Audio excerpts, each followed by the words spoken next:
जैसा कि आपको ज्ञात होगा, बीपीएससी ने बीपीसी टीआरई 2023 यानी कि टीचर रिक्रूटमेंट एग्जामिनेशन 2023 के ओएमआर शीट को इशू कर दिया है। अभी तक आपने देख लिया होगा और आंसर की से मैच भी कर लिया होगा। आपके कितने मार्क्स आ रहे हैं कमेंट करके जरूर बताइएगा। इस ओएमआर शीट में ऐसी बहुत सारे ओएमआर शीट सोशल मीडिया पर वायरल हो रहे हैं जिसमें आंसर बहुत कम या फिर ना के बराबर टिक किए गए हैं। अब यहाँ पर अभ्यर्थी इसी का विरोध कर रहे हैं क्योंकि आयोग ने पहले कहा था अपने ऑफिशियल नोटिफिकेशन में कि अगर कोई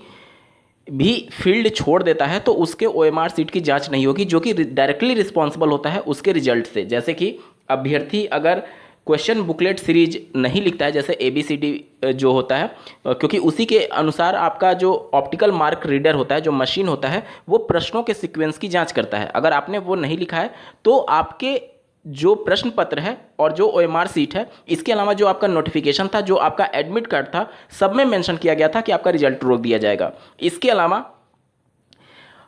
अगर आपने रोल नंबर लिखने में गलती किया है, ये सभी चीज़ों को लेकर के पहले ही दिशा निर्देश जारी किए गए थे। लेकिन बीपीएससी के चेयरमैन के द्वारा बाद में ये कहा गया कि हम अभ्यर्थियों के फेवर में ऐसे अभ्यर्थी जिन्होंने इन फील्ड को छोड़ भी दिया है या फिर गलत भी फिल किया है, तो हम उनको सहूलियत देंगे कि 4 मान लीजिए सेट हैं ABCD, तो चारों सेट के अकॉर्डिंग हम उनके रिजल्ट की जांच करेंगे और जिस भी अकॉर्डिंग उनका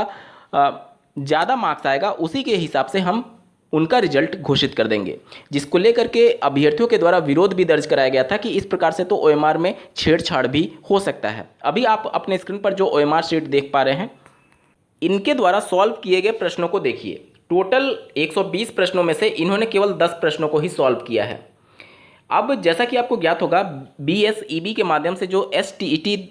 की परीक्षा का आयोजन किया गया है, जिसका रिजल्ट 3 अक्टूबर को जारी होना प्रस्तावित है, और बीपीएससी के द्वारा जो TRE एग्जाम के लिए परीक्षा कंडक्ट कराए गए हैं, उसको लेकर के लगातार अभ्यर्थियों के पास कॉल आ रहे हैं कि अगर आपके नंबर बढ़ाने हैं तो इस प्रकार के कुछ पैसे और ये सभी चीज़ें चल रही हैं, जिनको लेकर के कुछ गिरफ्तारियां भी हुई हैं बिहार में कॉल्स को लेकर के, और लगातार अभी भी अभ्यर्थियों के पास कॉल आ रहे हैं। तो अगर मान लीजिए कि इस प्रकार की चीज़ें हो रही हैं, तो संभावना तो है कि अगर इस प्रकार के छेड़छाड़ करने का अवसर मिला तो जाहिर सी बात है इस प्रकार के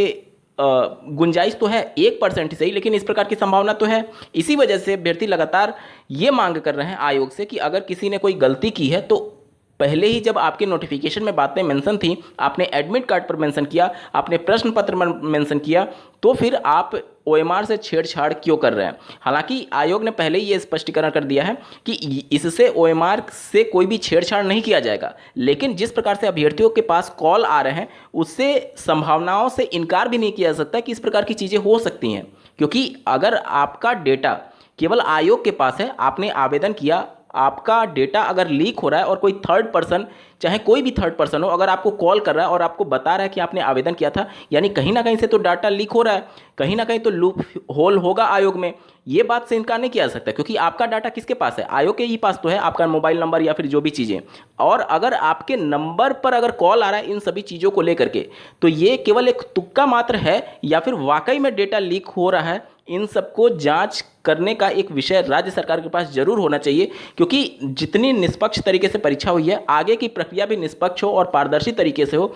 इससे निश्चित तौर पर अभ्यर्थियों में भी विश्वास उत्पन्न होगा। इस पूरे मामले को आप किस नज़रिए से देखते हैं कमेंट के माध्यम से जरूर बताइएगा, और ऐसे ही महत्वपूर्ण अपडेट के लिए इस चैनल को सब्सक्राइब करना ना भूलें। इस वीडियो को देखने के लिए आपका बहुत बहुत धन्यवाद। भगवान करे आपका दिन शुभ हो।